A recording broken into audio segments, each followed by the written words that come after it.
Hey guys, welcome to my video. My name is Sherry, and this video is for Nik the Booksmith's Deserted Island Journal Challenge. And just to give you a little bit of details about me, I'm new on the scene of the journaling community, and I've only been journaling since probably early spring. I started making a garden journal for my sister. And during that period of time, I looked for, looked through a lot of, and watched a lot of videos for inspiration. And during that time, I came across a video that someone had completed for the Nik the Booksmith's classic book challenge, and I thought it was so cool. I had found Nik's channel and just went and watched every one of those videos. They were awesome. But that's how I come across Nik's channel, and so it really inspired me. I knew I wouldn't be able to participate in that challenge because it was too late, but after I finished my garden journal, I challenged myself to make a classic book, and the book I did was Agatha Christie's Murder on the Orient Express. I did sell that journal, but before it left the house, I did manage to get a quick video of it. It was a one-shot video, but I did get it uploaded, and I invite anyone that wants to go over and have a look at it. So anyway, now on to the challenge. We were given 4 givens, and in my givens I chose white glue because I knew I was going to decoupage. I chose a small pair of scissors because I knew that I was going to do a lot of fussy cutting. My thread was a green needlepoint thread because I knew it was going to go well with my color scheme. And the paper I chose was coffee stained grid paper. And I chose the grid paper because I knew once I coffee stained it, it was going to turn this bluish green color, and I was really wanting to find a way to bring color into the journal, and I love how it looks when it's coffee dyed. And a lot of them I kind of overbaked so that I would get an added color of the darker brown, and the darker brown pages I kind of glued together and used as tags in my journal. But that's the reason why I chose this paper. For the cover, I did use 5 pages of the grid paper glued together, and that's how I made the cover. But let me go with what my 4 chosen were. I did not, because I did not choose a material for my cover, like a chipboard or envelope or file folder or anything like that, it freed up a chosen for me. And so I picked a napkin because I knew the napkin would give me lots of stuff, lots of items to journal with. So to decoupage with. So that's the reason why I went with the napkin. And as you can see, it is just loaded with stuff to decorate with. And my second chosen was a piece of scrapbook paper, and I did cut every single one of these butterflies out, and every single thing on this napkin and this scrapbook paper is used in the journal. My other chosen was ink, and I chose the pink oxide. I knew pink was going to go well with the color of the pages and the color of the colors in the napkin and the butterflies. And my last chosen was jute for trim. I wasn't sure exactly how I was going to use this. My original thought was I would use it on the cover somehow, but I ended up using it. I did only use a yard of it, but I ended up separating it. It comes in 3 strands, and I used it on my tags as, you know, the little strings for my tags. Okay, I explained to you a little bit about the cover and how I glued the pages together. I just have it tied with some leftover needlepoint string. How I decorated the cover: after I decoupaged a big section of the napkin onto the cover, I put holes in it with my needle, and I was able to do like a whip stitch all the way around the cover. And I started here and I stopped here, and then I came up with the idea to, you know, I didn't have a charm to use, so I made a little tassel. My first tassel, believe it or not. But anyway, it turned out okay. Another thing that I did is I was trying to find ways to decorate tags in the journal. And one of my thoughts was, I was watching a Christmas video, and of course there were snowflakes in it, which made me think about cutout snowflakes. And then I thought, well, you know, maybe I can do some type of cutout to use to decorate the journal. And I tried it, and oh Lord, there goes my phone. Of course that's going to happen right now. I don't even know why I brought it up here. So in thinking of ways to use this in the journal, I had several pieces of already glued grid paper together. So I made a cutout and then used it to stencil my pages inside the journal, and you're going to see that when I start to flip through. But another way I came up to use it was as my spine kind of cover. Usually, you know, you try to cover up the spine after you've sewn your signature in. Well, I didn't have lace. I couldn't use lace or any kind of material because that wasn't my chosen. So I ended up making a cutout and using it as similar as to how you would use fabric or lace, just as an added decoration. Okay, I think that's all. I think I covered everything. When you flip this open, no tucks or pockets here, just eye candy. And that is the reason why I chose to go with 2 different decorative materials, because, I don't know, a lot of junk journals are, you know, all about the eye candy and the things that that make a journal so pretty. And so I just did some decoupaging of the napkin on this page, and then decoupaging of the butterflies on this page. And on the first page, these 2 tucks here, I made 4 envelopes. That was crazy hard. I'll get into that in a minute. But I tried to use all my leftover papers that I had from cutting out the 4 envelopes. And so this is kind of, I just made little tucks with the leftover paper, and I did stitch it. I made 2 tags.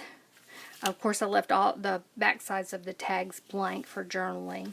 I did not stitch the tags. I stitched all the pockets and the tucks, if I'm not mistaken, and I didn't want it to be overkill. So I just stuck with stitching on the tucks and pockets and no stitching on the tags. And here is where the stencil comes in. You know, you have a lot of blank pages, and I felt like I needed to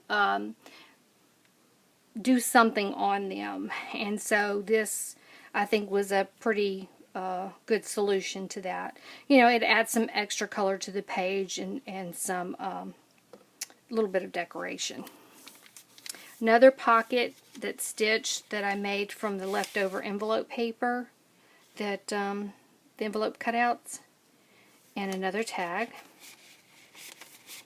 While staining my papers, I tore several of them, and I wanted to use them anyway. I thought it would add a little added element to this journal because it's very primitive, and that is the look I was going for because I felt like primitive was fit with the theme. You know, I wasn't going for refined, so that's the reason why it looks like it does. And I don't apologize for that because I really like it. So going with the primitive look, you know, I thought that the stitching would be a pretty cool element. Also, the oven baked or fire singed, however you want to look at it, was on purpose. I did that on purpose. I oven baked several of the grid papers darker so that I could get more contrast of colors in the book, in my journal. Another pocket that's stitched. I had some leftover jute after putting all the strings on my tags and just used it. Another decoupaged tag. I hope I'm in frame. I'm so nervous. It just is what it is. More decoupage and another butterfly. More stenciling. And this is the envelope. Okay. I did not realize that this would be so hard. And this is why I'm grateful that I used grid paper. Because I was able to use, after trying I don't know how many times to cut out a freaking envelope because I couldn't use a pencil to trace one. I finally got wise to using the grids to help me actually cut out an envelope. And it's a little crooked, but that's okay. I'm happy with it, how it turned out. And like I said, it is a primitive journal and it's all handmade. So there you go. And I just stuck in a piece of paper for journaling. I couldn't believe how crazy hard those were. And you would think that, you know, I got the first one made and I think, okay, the next three will be easy to do. But it wasn't easy to do because trying to hold two pieces of crinkly paper in your hand and cut them out, it is a lot harder than you would think. And like these papers are just lots of crinkly goodness going on with these papers. Anyway. A belly band with another tag. More journaling pages, decoupaged. See, I just love the way that the green shows through. The green, I think it's really a nice touch. Another one of the envelopes, I just flipped it. I left one side and flipped it over and did some stitching there, and then it has a tag on the inside. Journaling, another place that was torn and stitched.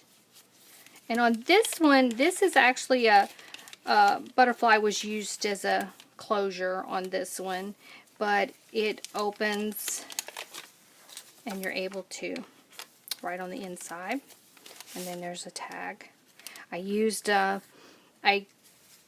all my papers are torn edges all the way around, and of course that was on purpose to go with the primitive look, which actually came in handy later, and I'll explain that if I don't forget. But I kept all the torn edges. Anything I tore off I kept, and I tried to use it in the journal. I figure paper is a precious commodity on a deserted island, so I was trying to use as much of it as possible. More journaling pages. This was just some words that were on the napkin, and it was a little plain, so I stuck the butterfly on there. A belly band with a tag.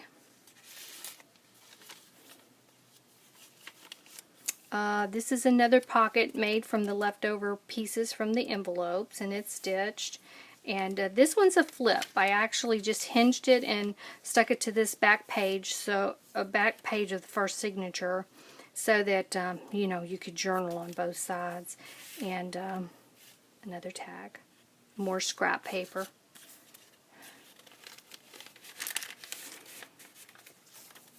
This is the center of the signature.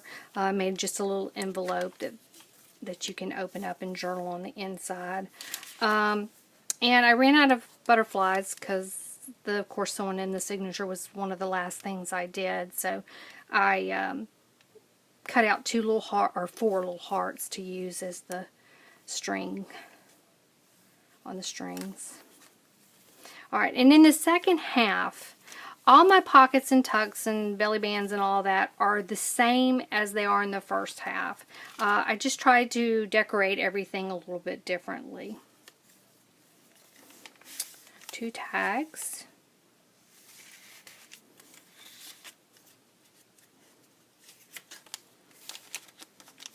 Another tag.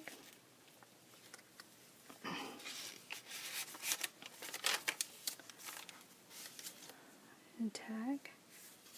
Large pocket. Journaling, decoupaging, stenciling. Another envelope. Don't look at my envelopes too closely, please. And another journal card. Another belly band. See, and this is where the original idea for the cutouts came from, when I actually did the cutout for this tag. And then it evolved into using it as a stencil, and is to kind of act like a lace trim for the spine of the cover.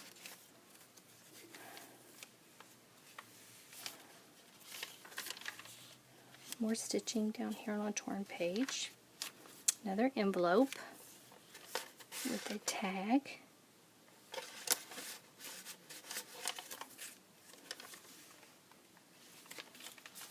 And this is another one of those flips, and I used with the butterfly closure. And another tag. I hope I don't have too many shadows on this book. My lighting is not good.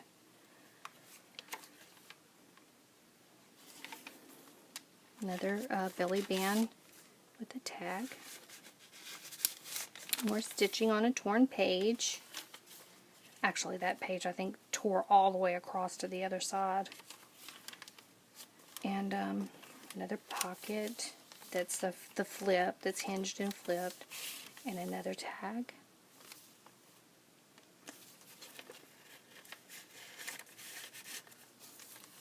And on the back page of the cover, it's just another little decoupaged page.